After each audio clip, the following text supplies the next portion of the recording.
Welcome to another episode of Intellicide, where we determine who killed intelligence and common sense. I'm Anthony Gentry, and my co-host is Kyle Palmenville. And on this episode, we will be discussing the year in media, our favorite things, and hopefully, we'll be able to determine what we should be listening, watching, or playing. Well, at least we'll share what our experiences were through the year. The best things, we either watched, played, listened to. Right. Yes, sir. Yes, sir. So, you want to start off? Well, I can start off a couple of places. I watch a lot of television. Okay. And one of the things that I really enjoyed this year was the Squid Game reality competition show. Really? Yes. I'm a fan of Squid Game, the original show. And then when it came out with the reality television show, I found myself like, wow, this is pretty good. What is it you like about it? I just, some of the personalities, they when you were in the actual Squid Game show, you only had a few people that they concentrated on. And the same thing with here, but you got to really see their personalities. They had the villains, of course, that they portrayed. And were they shooting the contestants and everything like in the Squid Game? I actually, at first I thought that they were shooting them with paintballs, and come to find out they had like some, almost like a gel contraption, like when you get shot in the movies, and a gel pack or whatever that they would explode remotely. But yeah, didn't they get sued by some of the contestants or something like that? They actually did. They were saying that they suffered some physical injuries or whatever. But and my wife watches Survivor. I haven't really watched Survivor in decades. Man, I remember you telling me about the first few seasons of Survivor. Oh yeah, Survivor. It's totally different now. I mean, they're like on season. Can't believe it's still on. Yeah. Wow. I mean, it comes out like maybe twice a year or whatever now. But I've read some things about people that have had physical ailments after being on Survivor. I mean, you think about it, you're grueling physical activity. Yeah. You're on the verge of starvation a lot of times. I mean, people lose a lot of weight and everything. So I'm not surprised. What do they pay? I don't know. I can't even imagine what it must take for someone to be willing to do that. Well, as far as I know, most of these contestants don't get any money. You have to actually win to get anything. To money. Wow, that's crazy. No, I mean, can't imagine. That's this Squid Game show had 400 something contestants on it, just like the real actual show. So they can't. I don't think that they could afford to pay everybody, a substantial amount of money. Right. Now I did read something where they were saying that the winner still hasn't received her payout. Now I don't know what the time frame is on, how long ago she filmed this and won to now, but for her not to have received her money, I think is that's a mess. What do you think about that? Like these, I don't think that's a good look for Netflix. No. So I'm just this is interesting because this isn't where I was expecting this to go. But so I mean, this is literally like, so I watched like the first couple of episodes of the original Squid Game, and I'm like, what the hell is this? This is not for me, and I didn't watch any more of it. So I didn't watch any of the reality show when it came out. And honestly, I was never like when you use. I watched a little bit of Survivor, and I was I had along the same lines. Is like it feels to me like The Running Man or something where it's like people debasing themselves for just to be on television or something. To be. We've had that for years. But it's like some of the worst examples of it tend to be like the quote unquote reality television stuff that where you get some of the worst. I wish I had this book up here with me. I think it's downstairs in the basement. But I took a actual college course about reality television, and the twisted thing about reality television is that the personalities, they want those individuals to act over the top. You Well, and know, it's not. I mean, the twisted fact about reality television is that it's not real. no, no, no. Yeah. Hear me out. The fact is that these individuals go on here and they act over the top. Mm-hmm. It's not actually reality, but people see that, consume it, and then they start to behave that way. Where now that it is becoming reality. Well, and one of the things that I knew a guy, a late friend of mine, who lived out in LA, and Mhm. he was on a reality show for a while that was similar to Survivor. It was over in England, and it was on an island. And I remember, but it never aired in the US. And I remember him telling me about his experience afterwards and saying how in post-production the editors would take scenes of like close-ups of people like making a face or whatever, and they would use these, edit them together to create drama between contestants or things like that that never existed in real life. Like these two are like, in each other's face or whatever, or that they don't like each other. And it was like most of that he was saying was just edited. It was like Yeah. they would put people on an island, film them, and then figure out ways to make it as dramatic as possible in post production. Well, yes, that is one of the things that they do, but I will say this, that they have smart individuals, because you have to fill out a questionnaire, you have to, film a interview or a demo Right. video. So Oh yeah. Well, I'm sure a they lot of the they people. they take individuals and they know that, hey, you're this type of personality. This person is that type of personality. It's oil Right. and water, and they're not going to mix well. So Yeah. now, whether that does create natural evolving drama, or like you said, they edit it where, yeah, I said one thing and it's taken out of context to say this. I think it's all the above because it's like you mentioned before. The people also the people who do that. Um, Let me stop. So there is a career path for some people to go on a reality television show and become a star, a reality television star, celebrity, Mhm. where they can make substantial money and they can become an influencer and things like that. Um, so the people who go on there, like you mentioned, will act over the top. They will act very dramatic over the top. And then in post production, that makes it easier for them to create tension when you're on set making dramatic faces, like you said, acting over the top, Right. being, so yeah, it's all for the theater. And then that's Yeah. the hope though, is that they become the breakout star of that reality show.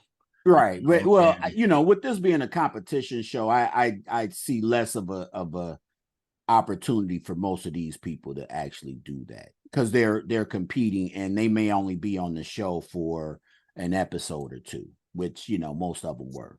it's interesting to see if you go to conventions and things like that. That I've seen a couple of, like, they have the celebrity signings and some of that. Mhm. There will be like celebrities who are doing signings who are like so and so that I've never heard of before. It was on like Survivor season 1001, and Right. they're a celeb. They're enough of a celebrity to be able to do a signing at a convention. It's Well, right, but I mean, again, you look at Survivor. Survivor is at least 20 something episodes. This Squid Game show was, I want to say, 10 episodes at most. oh So yeah, it's half of yeah, the episodes. And yeah. then, again, But it's so many people, you can't concentrate on everyone. You may not even be, highlighted. That's all I'm saying, is that, yeah, it's a little bit of difference or whatever when you have something, say, like, the Real Housewives of Beverly Hills, or whatever, Basketball Wives. right. It's not the same thing or whatever contextually. Okay. So, So that was the best TV show you've seen. well, yeah, that was the one that I really enjoyed. Another reality television show I enjoyed was Love Island Games. Wow. Okay. I haven't heard of that. Yeah, well, I watch Love Island, the British one Okay. mainly, and they created this show, and I think it there was one episode in particular and I don't want to spoil it for anybody if they haven't seen it. It came out maybe the finale a month ago, but there was one particular episode where I was like, this is probably the most dramatic, most emotion that I've ever seen, from one of these shows. And Really? oh Huh. yeah, it was real. I mean, the gentleman was crying, and felt betrayed, which it was a betrayal. And Huh. I was like, wow, I will look forward to this on future seasons. Okay. You know, Wow. yeah. I mean, I and like I said, I watch too much television. I'm a television addict. Right. You Okay. So know, best movie you've seen this year. that's a tough one. I mentioned I saw Napoleon, which I talked to a friend of a wife of one of my friends, and her stepmother, you could say, they went to go see a movie and they were disappointed. And I said, well, you guys probably should have went to go see Napoleon. And she's like, oh, really? I thought it would have been just about war. I said, now there's some war scenes in there, but actually the majority of the movie was about the relationship between Napoleon and Josephine. Okay. Um, Oh, yeah, it was about the toxicity in their relationship more than I thought. okay. That's So interesting. Okay. yeah, that's interesting. I really enjoyed The Covenant, Guy Ritchie's The Covenant, Yeah. Jake Gyllenhaal. It's another one I honestly haven't seen. I heard it was very good, but I hadn't seen it yet. Yeah, this one was about a translator over in Afghanistan, and Jake Gyllenhaal's character gets injured, and he helps to get him to the U.S. forces so he can be transported back to the States. Okay. And he had been promised to him and his family to be taken out or whatever once they left, and he's forgotten basically. And so Jake goes over, searches for him, finds him and his family, and is able to get him out. And it just the movie was about the significance of a covenant, or when you make a promise. I mean, Okay. and that's what I really liked about the movie. It was about this man keeping this promise that he had made, or the U.S. had made to this individual. Okay. Everything else. Spoiler alert, by the way. Yes. Well, I mean, yeah, I apologize. That movie No, came out at I'm the going to add beginning a of the year. spoiler alert at the beginning of the episode anyway. So, Okay. Well, what about you, man? What's your favorite movie that you saw this year? so I'll be honest. So it was just came out. Best movie I've seen all year was Godzilla -1. Uh, Which right now it's doing really well in theaters. I hear it's breaking box office records. It's really good, even Uh, though it is subtitled. uh, So it's funny because it's not for everybody. If you can't do subtitles, you're probably, but it was really well done. It's the best Godzilla movie I've seen. It was the best, one of the best movies I've seen this year. If you took Godzilla out of the movie uh, and just replaced him with the nuclear bombs or something, it would still be a great story.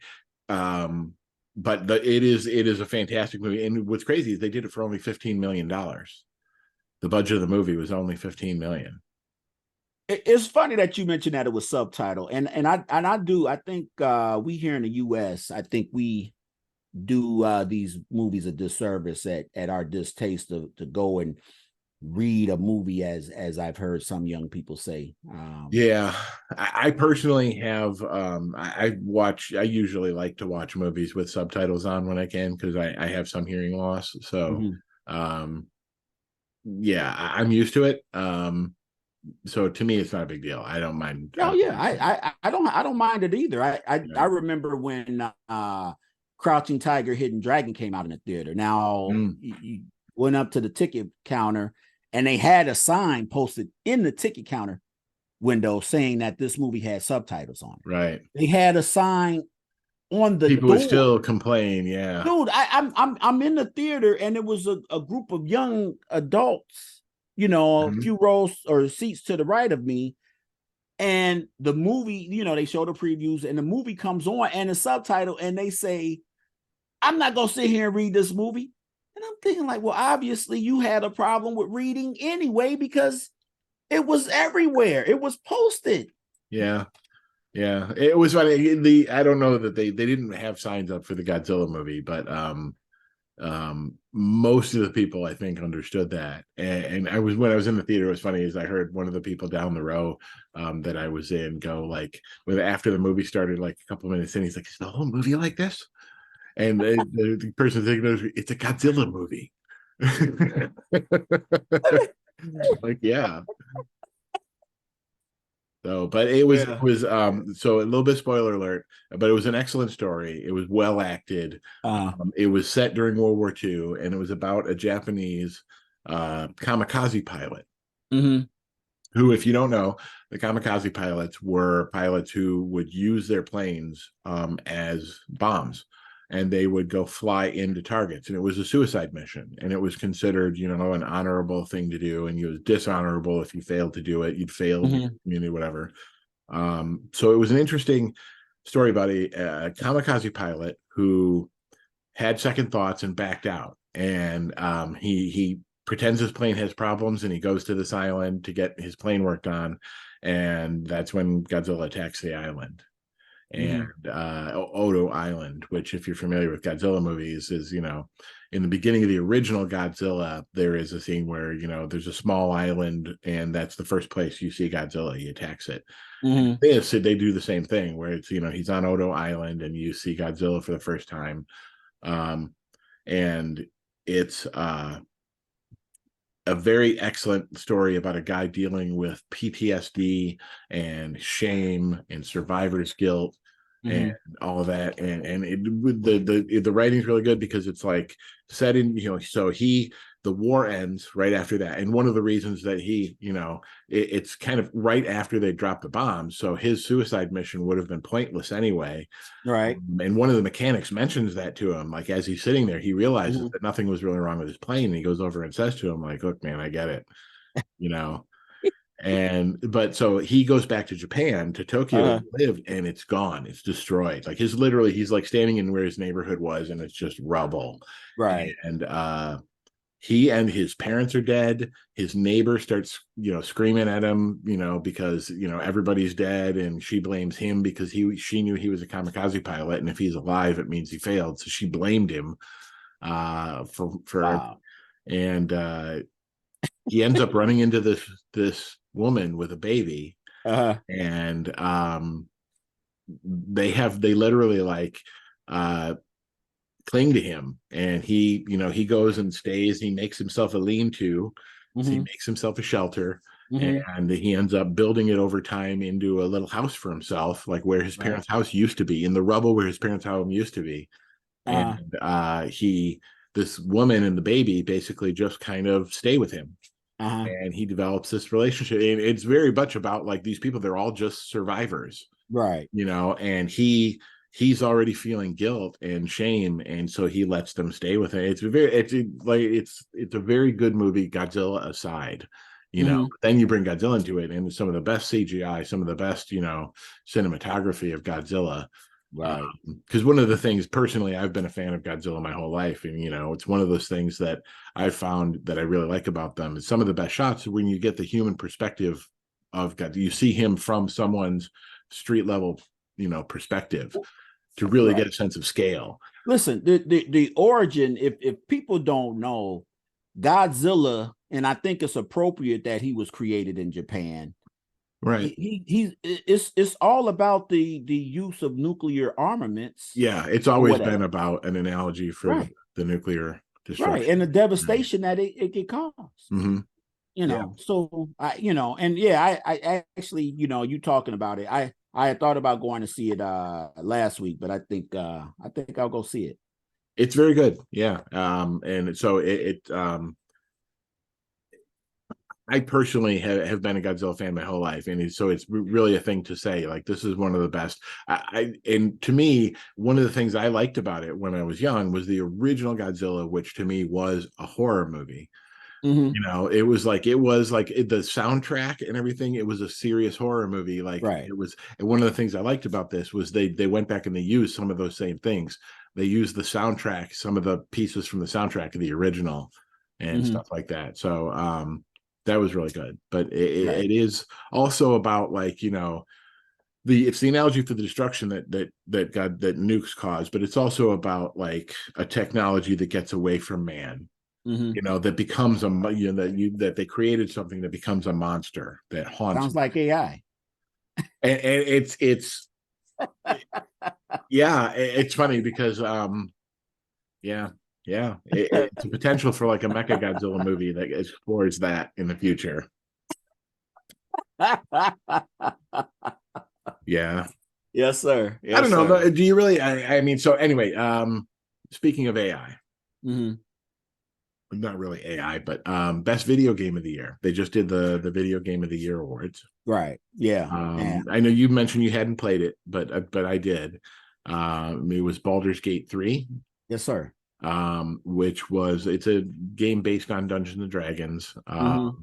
Uh, it's a huge following. Was game of the year, one of the best selling games. I would have been playing it since it was in beta. So um, I've been playing it for a while, Mm-hmm. and yeah, it's a very deep game, very long game. You can customize it in, like, that's one of the things some people like about it is how much you can customize the characters. Uh-huh. Um, and then one of the things about it is just the acting job, the voice acting and things that they did for the Mm-hmm. characters that you meet Right. within the game. Some of it's amazing. There were some of the quests and side stuff, like where you're the interactions with the characters, where I was like, this is like really good quality, like almost like movie performance level. Mm-hmm. And there was a guy who actually from the game who Hold on, won. man. My phone is going Oh, off. that's all right. Um, but there was a guy who just, one of the video game awards they gave was, the best performance in a game went to a guy who played a character in Baldur's Gate 3. Mm-hmm. So that's now one of the things that personally disappointed me about the game of the year was the Uh-huh. other game that I played personally this year that I really enjoyed, that I thought was really good, I thought deserved to be nominated, Uh-huh. was Hogwarts Legacy. Which one? Hogwarts Oh, Legacy, okay. Okay. the Okay. Harry Potter game. Okay. It was really good. It was very deep, very detailed. It was a great game. Um, I know that there is some controversy around it, around J.K. Rowling and all that stuff right now. Let's see. But they really, honestly, it's in a way one of those things where she created a property that's bigger than her, and that I think personally the fans and everybody else has taken kind of from her. And you know, I just don't understand though why people, this cancel culture, you know, mhm. she's free to have her opinion about something I or agree. whatever, Yeah. and you don't have to agree with it. Now if you choose to, hey, I'm not going to purchase her items Hmm. because of what she believes in, hey, okay, you can do that. But I just think that people do themselves a disservice where they want to cancel and refuse to do this over a personal attitude. She I didn't have agree. that attitude or belief in her books. Right. And it's one of those things that once you start doing that, honestly, um, it's a slippery slope that I don't want to go down, because no one is perfect. And Right. you are going to go find a flaw or opinion you don't like or whatever from every author of every book. And so what are they going to do? Go around and cancel everything? Like, you can only enjoy art from people who are perfect. Right. It's the whole thing, like you said. I don't agree with it. So that was the controversy regarding that Well, game the then. controversy is that she apparently had some controversial opinions about trans people, and Right. she doesn't But like trans people. She doesn't get trans or whatever it was. So people were trying to cancel it. Personally, she can have her opinions or whatever, and I right. understand their criticisms and the arguments and all that. But what I thought was interesting after playing the game is that while playing the game, there was a character in it who's trans. Hmm. that the developers, took her world and everything, and they kind of said, you know what? Well, it's normal in that world you created. Trans people just are. You know, Hmm. so there's a character that you're talking to as a woman who mentions very casually in a conversation, like, back when I went into Hogwarts, I was a boy, and Hmm. and it's just they just throw it out there. Um, I don't know. I mean, I think it takes away from art if you're going to do that and criticize everybody, because honestly, the people who worked on the game, it takes away from them because they created a beautiful game. I wonder if that's part of the reason that it didn't get nominated. Honestly, was that they just didn't want to go anywhere. They didn't want to have, like, I think they feared that if they nominated that game, they'd end up with a bunch of protesters at the awards and stuff. So they just stayed away from the whole thing. Even it's a shame because it's a great game. You know, they they did a disservice, I think, to the people who worked on it. Because Right. even in that game, there were some of the performances of the voice actors and everything. I was like, this is like a Hogwarts movie. It's like a Harry Potter movie level. You know. And so, and now, and I don't want to, branch off into a discussion solely on video games, but Mm-hmm. when you look at, these video games and you're paying these voice actors and a script Mm-hmm. and everything and providing the amount, the number of hours that you've gotten out of Baldur's Gate, Mm-hmm. etc.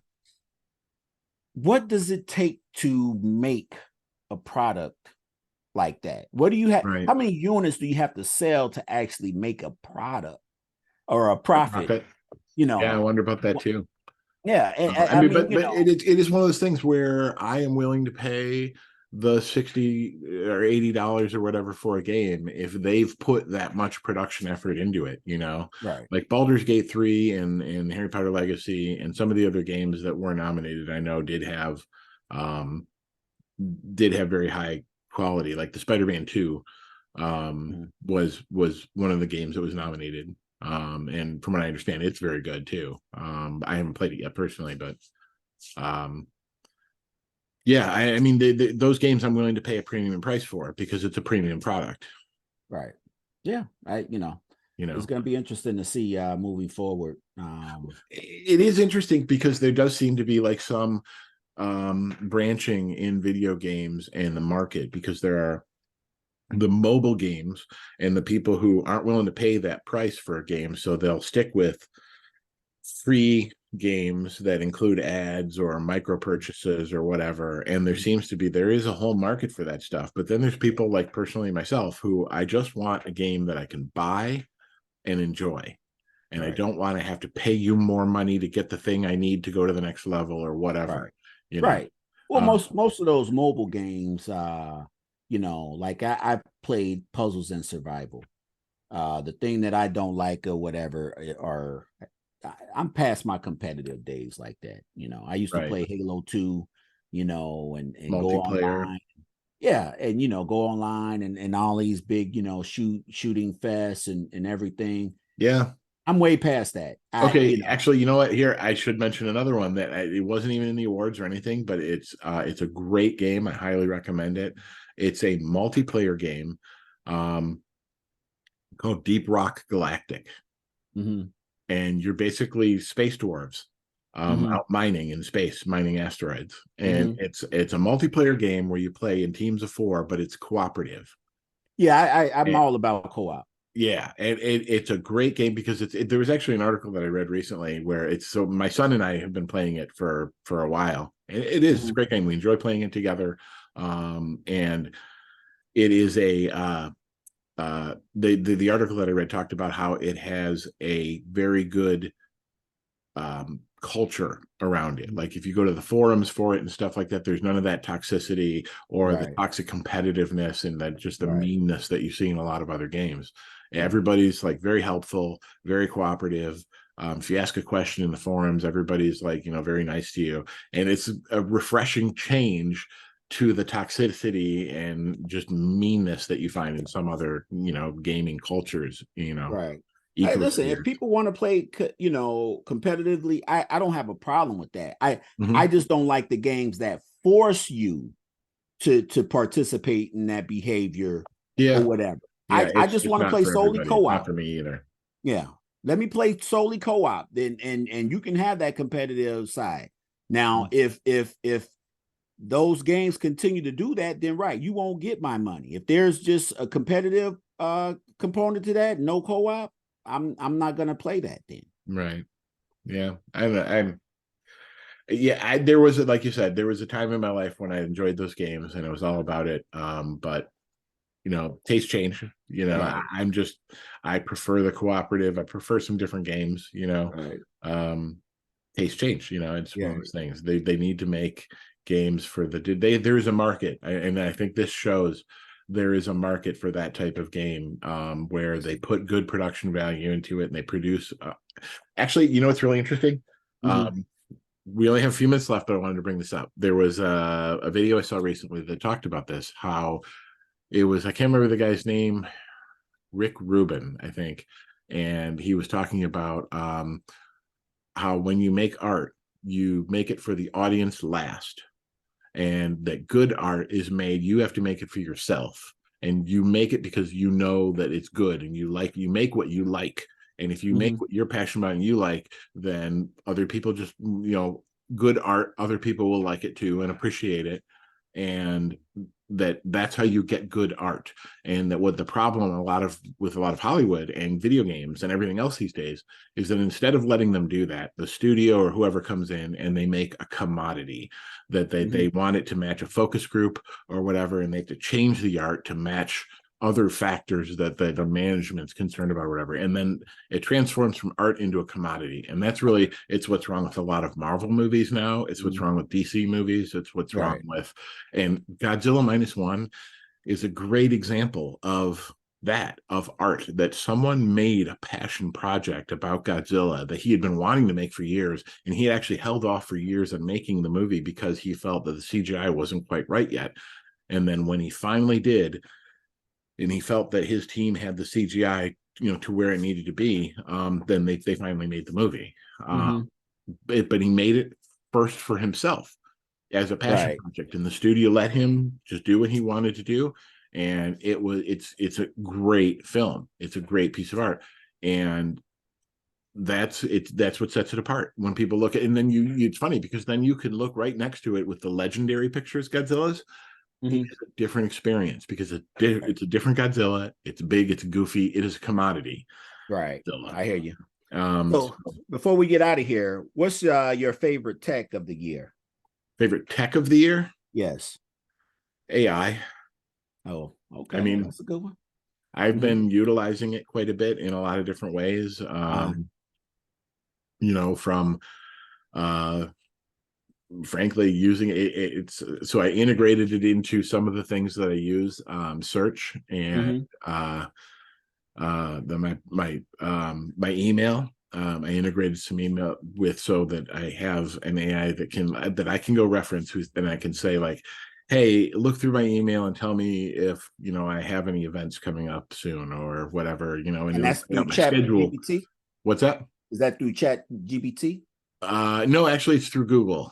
I Okay. signed up to be under the developers for Google Bard, Mhm. which I think they're going to become the next version or whatever is going to be Gemini that they Okay. just talked about. So they've been integrating it into stuff. So it's kind of like the next evolution of Google Assistant, where now Hmm. you can tell it like, call this restaurant for me and make a reservation, or Wow. make a reservation for me at this restaurant. And a lot of restaurants now have like online reservation systems, Hmm. so Google's AI will literally go make, Wow. Yeah. I'm and gonna have to talk to you about that email component and trying it. yeah, it's interesting, and then I can have it. There's other things that I've used. There's Agent GPT, where you can set up agents that are kind of more permanent. Although I've already been using Chat GPT this way, where I save kind of, you can use a prompt to set up an AI to be like an advisor on stuff, like Mhm. to be my financial advisor or my Right. whatever. And now ChatGPT doesn't work as well because ChatGPT is limited. You need something that's trained. That's the T in all of it, is a transformer. The whole thing about this is, like we've talked about in other Mhm. episodes, Right. is predicting the next word. Right. A lot of that. So a lot of these AIs, their quality depends on the information they were trained on, and Mhm. So if you can train it on your own information, you can make it more useful to you. But a lot of that also needs context. It needs to be able to know what happened recently or what current information might be. Right. So there are, yeah, we'll talk. We should actually do a whole episode on this. We could. Yeah, we should. We should. Yeah.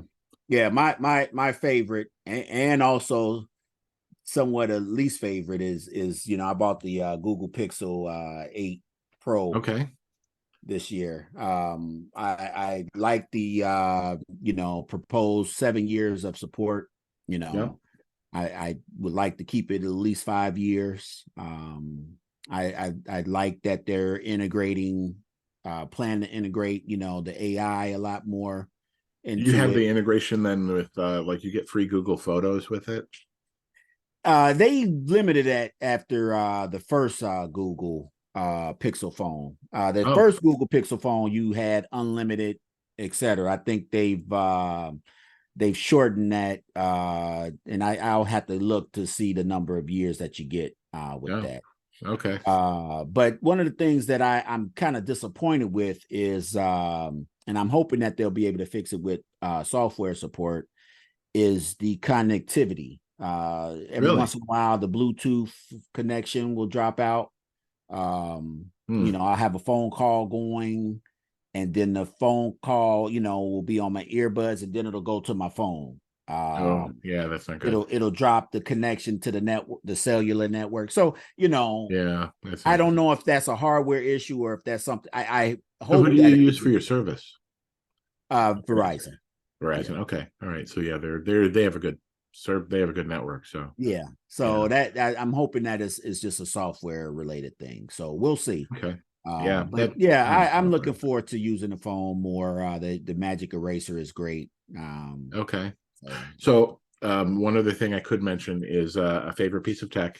I got something called a Luna bot. I'll post a link to it in the description, but it is I donated to a Kickstarter for it a while ago, and it arrived this year.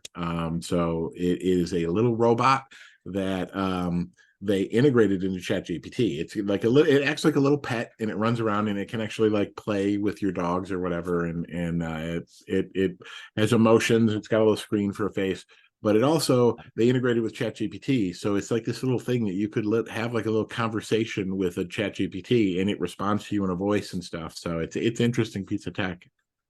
okay. All right. Well, we'll have to check it out. All right. So please like and subscribe, and we will catch you next time on Intellicide. Anthony Gentry and Kyle Palmerville signing out. Have a good holiday. Yes, please.